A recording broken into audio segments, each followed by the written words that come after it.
nerds, what's up? So I secretly read Game of Thrones, the first book in A Song of Ice and Fire by George R.R. Martin, without telling anyone. And I'm here to talk about it today. Now, I have been actually avoiding reading this book for a really long while. I think the first time I thought about picking up this book was somewhere back in like 2012, 2013. And I heard some things about it, and then the show reinforced some of those things I heard about it, and so I decided this book is not for me and never read it. Now, this was never an issue until I got my channel, and then people were asking me about Game of Thrones all the time. Why wasn't I using Game of Thrones as an example in my character studies or in my trope videos? Why wasn't I ever using it as an example like I use Star Wars or Harry Potter or Wheel of Time? And my answer has always been the same. Now, I am going to have you read between the lines a little bit so I don't get in trouble with YouTube. But I basically said that I don't want to read things with graphic depictions of assault of a certain nature. I don't want to read graphic, spicy scenes. And I'm not really interested in storylines involving incest. So I'm just going to avoid it. This was not a value statement against the series as a whole, but rather a personal line I was unwilling to cross and just something I was not personally going to enjoy.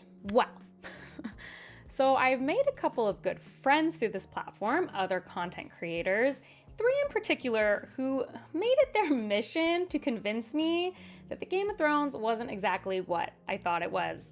And those 3 people are Leanna from Leanna's Library, Jimmy from the Fantasy Network, and Kyle from Read by Kyle. And their main argument was that the show has given the book a bad rap. And even though the show is very good, the show is 10 times more graphic than the book, and that the book really isn't that graphic, and I probably wouldn't have an issue with it. Now, after going back and forth for a while, it was recently Kyle's birthday back in June, and I was trying to think of a good present for Kyle. We're good friends. And I thought, what if instead of sending a physical gift, I just secretly read Game of Thrones? He's the one who's been the most trying to get me to read this book, and if I hate it, I'll just never tell him I read it. I'm sorry, this has been an extremely long intro for what I'm ultimately going to say, since I am telling everyone I read it. Clearly, I loved it, and I did love this book. And also, Kyle was very excited. It was a good birthday present. So, after all of that, today, I am going to talk about why I still actually think I was right in my perception of Game of Thrones, and some of the things that I said I was gonna have an issue with, I actually did have an issue with. I'm gonna talk about what I loved about the book and why I think it's so good despite those issues that I had with it. And at the end, I'm also gonna talk about the unique experience of reading something that I already knew so much about.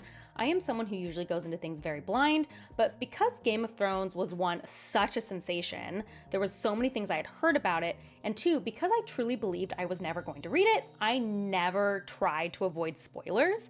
So I had so much more knowledge going in than normal, and I think that would be a very interesting experience to talk about.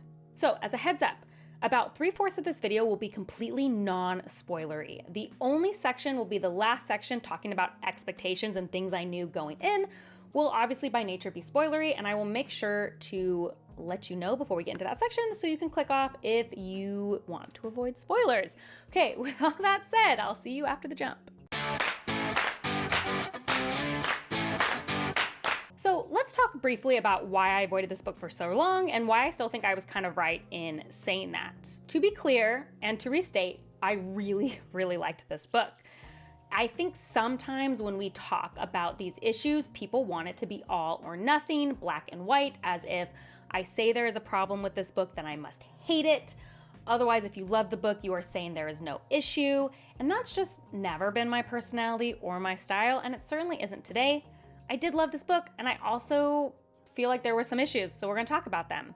Now, I talk a lot about sexism in fantasy on my channel, and so I think some of you, if you've been here a while, might be like, yeah, I wanna know why you won't finish The Witcher and you love this, but you called The Witcher sexist. So anyway, we're gonna talk about all of that. To be clear, this book was a lot less graphic than I expected, and I do think like Leanna, Jimmy, and Kyle were completely right in saying that the show took a lot of fade to black scenes and must have just ran with them. I have not seen the show. I do have zero plans on seeing the show, even though I love the book because of that. The book was mostly fade to black. There were some scenes, but nothing on the level that like I would have expected from Game of Thrones, and I've certainly read books that were more explicit than Game of Thrones. So in that regard, it really wasn't as graphic. But I do maintain that Martin uses a certain kind of assault just too regularly. Too regularly when it really doesn't matter in the plot. Now, there are certain times where I think it was plot relevant and worked well with the book and the tone, but there were other times that I was just like, Martin, why are you using this? Why are you describing this in that way? And again, I am a family-friendly channel, so I am not going to go into detail. If you feel like you need more examples of what I'm talking about, I could maybe list passages in the comments if like you really don't know. But I think if you've read the book, hopefully you'll know, especially around Dany, some of the ways things are described with her and some of the assault that's just casually mentioned bothered me. Same with Tyrion. Great. I needed to look up how to say these names. There was just stuff in his past that he would casually talk about that I didn't think was always needed. I think it was just casually stated a lot. Now, the storyline I obviously had the biggest issue with was Dany's storyline. Now, to be clear, I actually quite liked Dany's storyline. I liked her a ton as a character, but there were a few ways that the implications of her storyline really bothered me. Dany's relationship with Drogo is extremely gross, and it's okay as a plot point, but I don't feel like the narrative really embraced how gross it was. And there were several times where Martin would say something like, oh, she was lifted up like a child. And it's like, Dany is 13. Dany is a child. And this also is going to play into those expectations that I had, because previously going into this, I felt that I had seen the fandom at large really root for Drogo and Dany. Like, I had seen so many memes about them and so many people dress up as them and like talk about, oh, my sun, moon, and stars. And so I thought like, okay, this might be a kind of sketchy relationship, but obviously it must be romantic. And then I read the book and I was like, no, it's actually the worst. That isn't necessarily Martin's fault, right? What they chose to do in the show isn't Martin's fault. And I talked to Leanna and Kyle specifically about this, and they kind of had several things to say. One being, look, people love Jason Momoa and they love Emilia Clarke, and they had a lot of chemistry, so it helped people overlook that. Also, I guess Dany was aged up quite considerably in the show to 18. Now, let's be clear, while that doesn't make it consent, while 18 still does not make it consent, you can see how the difference between a 13-year-old and an 18-year-old is huge in the implications of that story. So, things like that where I wish the narrative, it's not like it needs to be told, but there were some things explicitly that felt like this is being romanticized in a way that I didn't appreciate. So, if I still believe those problems are in this book, that assault is mentioned too casually and maybe things are glossed over that shouldn't be glossed over, why do I still love the book? I think a big thing for me is that the book doesn't feel sexist in any way.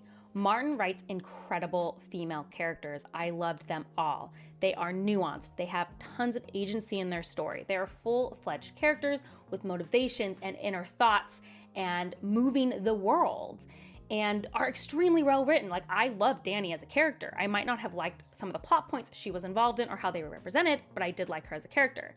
And so because of that, it makes that kind of weird, like, overtone and maybe mentioning too much really easy to just be like, okay, I don't like that Martin does that, but everything else is so good and the female characters are so good that it doesn't feel like I'm just constantly reading something that's sexist. I'm just reading something where there's maybe an over-reliance on assault as a story point. So, to sum up, I do think some of my concerns about the book were valid, and I still believe that after reading the book. However, the book isn't graphic like the show led me to believe, and because the female characters were so well written and did not feel sexist in any sort of way, it's easy to dismiss those small concerns I had. Okay, now that we've gotten that out of the way, let's talk about what I loved about this book. First, as I sort of mentioned in the last section, character work was just top notch. This book, I was sincerely interested in every character perspective that this book had. And normally, you know, in a big book, there's always kind of one character perspective you're not that interested in. And this one, I can sincerely say, every chapter I was like fully willing to be in somebody's head because it was so good. The world was really rich and complex and just felt so full without like just info dumping on you. And, you know, I was really surprised as Catelyn as a character. I'm not saying she was my favorite character, but I thought Martin's representation of motherhood through her was actually very good and sort of nuanced and very interesting. And I talk a lot about motherhood on this channel, and people have never, I don't think in my memory, brought her up to me as a mother figure. So that kind of surprises me, like pleasantly, because I thought she was really well done, and I always just love seeing a good mother figure. And related to that good character work, I'm gonna go on record and say that this is like the best paced high fantasy, like long book I've ever read. You know, I read a lot of those that I really, really enjoy. You know, Stormlight Archive, Wheel of Time, Malazan, Dandelion Dynasty. I mean, I love that kind of like big, long series, but I just cannot believe how well paced Game of Thrones was. There wasn't a single moment, I sincerely mean this, that I was bored. And I usually get bored at some point in those long series. You kind of have to, there's lulls. But I think because the character work is so strong that literally not a single moment felt boring. And I feel like that's really impressive in a book this size. Another thing I was kind of surprised about, and I don't know if this is because it's just overshadowed by other things when we're talking Game of Thrones, but Martin's a really good prose writer. It's not like I thought he was gonna be bad. It's like, I know like, people are like, oh, Martin's a good writer, but I guess in my mind, I'd always thought Martin was a good writer, meant like he has good plot points, like the story's really interesting. But I would just be reading and be like, wow, that's a really good line. Wow, that's a really good line. I was just like taken aback. Like, he's so good at dialogue, I think, in particular. And there were a couple of scenes in this book that like actually literally gave me chills. I was also surprised by how much magic there was in this book. And that probably sounds extremely stupid, but like I knew there were dragons in Game of Thrones because that, you know, mother of dragons, like everyone knows that.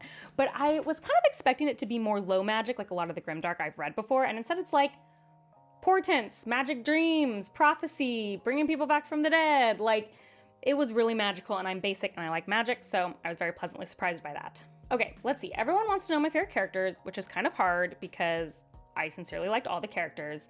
I would say Tyrion's, I just really wish I would have looked up how to say that. Whatever, Lannister, you know. Was probably my favorite perspective just because he's so funny. Like, I just liked seeing the world through his eyes. So he was probably like my favorite to read from. I'll say like character-wise is Ned Stark because I'm basic. And so I loved Ned Stark, which we will be talking more about in the spoiler section. I already talked about how much I like Catelyn as a mother. Oh, I loved Arya, obviously.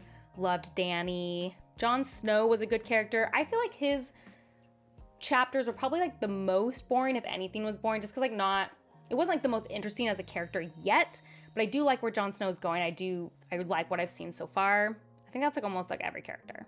Anyway, literally my only complaint about this book is what I talked about in the last section. Otherwise, I actually think I literally liked every part of this book. One more thing I want to address is because I do think there'll be people who are surprised that I'm reading this book at all because it is unfinished and people think unlikely to ever be finished.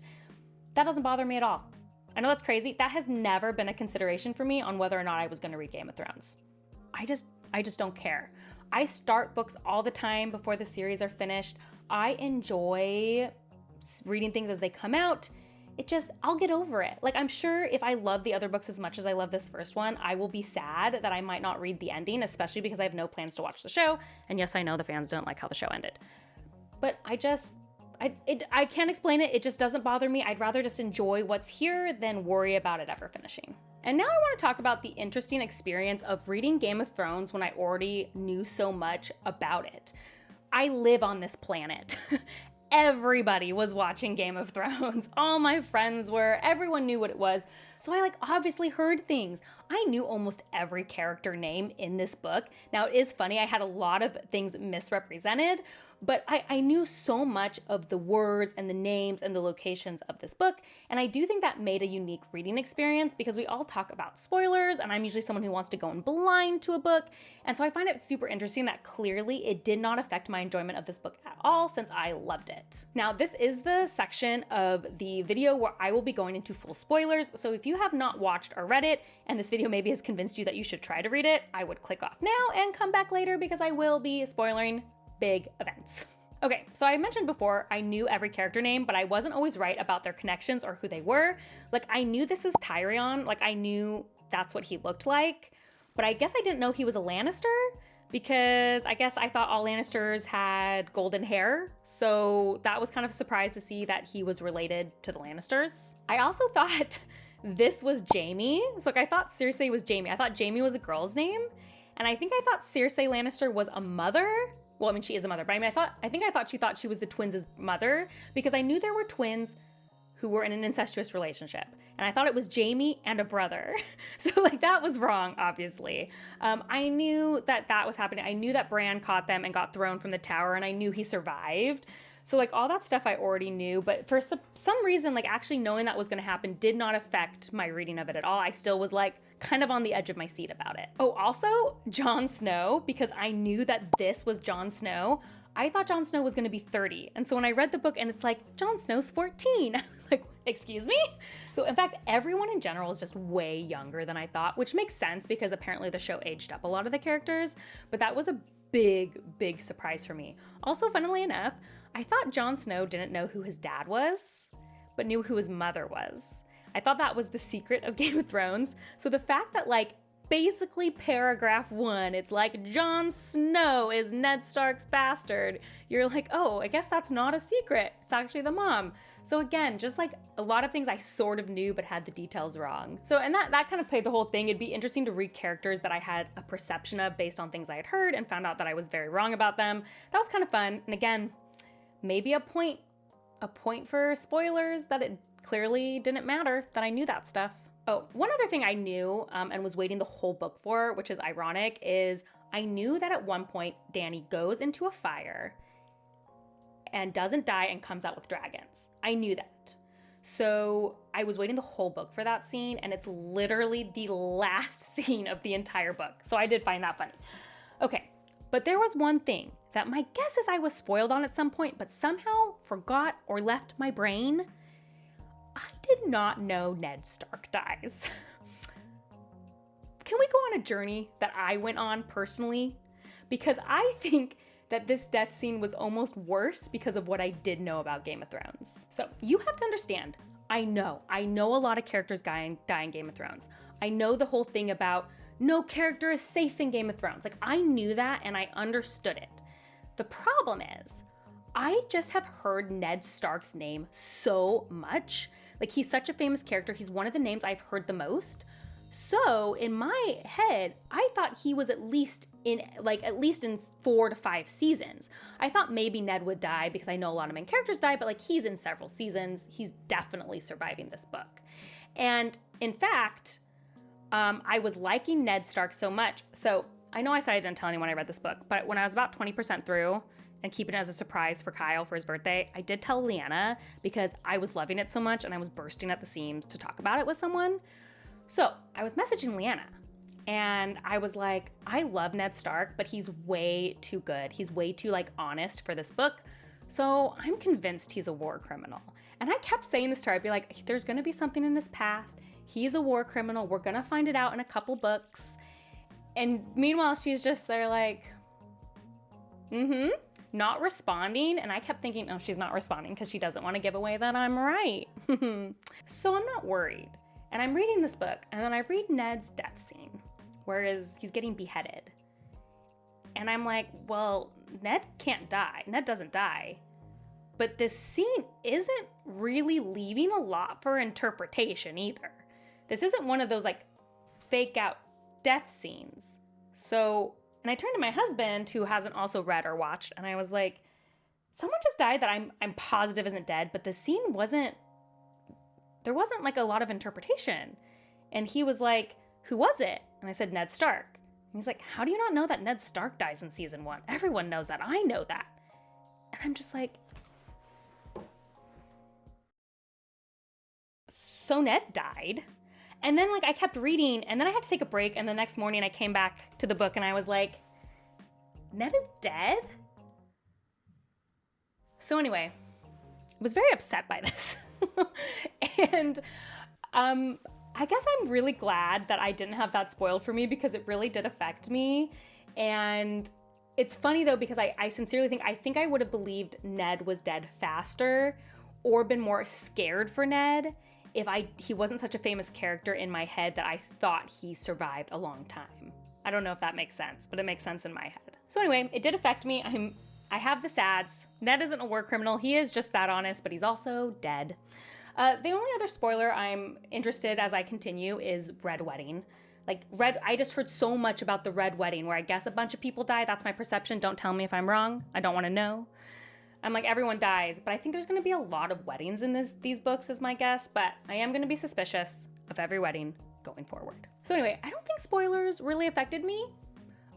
I mean, I can't say if I liked this book more because of what I knew about it or less because of what I knew about it. All I know is that I really liked it. So I've just gone on such a journey. I've gone from like, I will never ever read this book to I read it and loved it and also dies. So we're still there. I'm gonna be done with spoilers now. I would love to know if you love Game of Thrones. Do you like my reaction? Were you someone who read the book after being spoiled? Maybe you were someone who watched the show first and then read the book. I'd be interested to see how that felt. You can tell me a reaction to a certain thing I just talked about a lot, being very surprised about. That would be a fun reaction. If you are someone who has avoided Game of Thrones for the same reasons as I have, let me know your thoughts on what I've said about it. Anyway, I will be continuing the series because I loved the first book so much, so you can see more of that on my channel, I'm sure, at some point.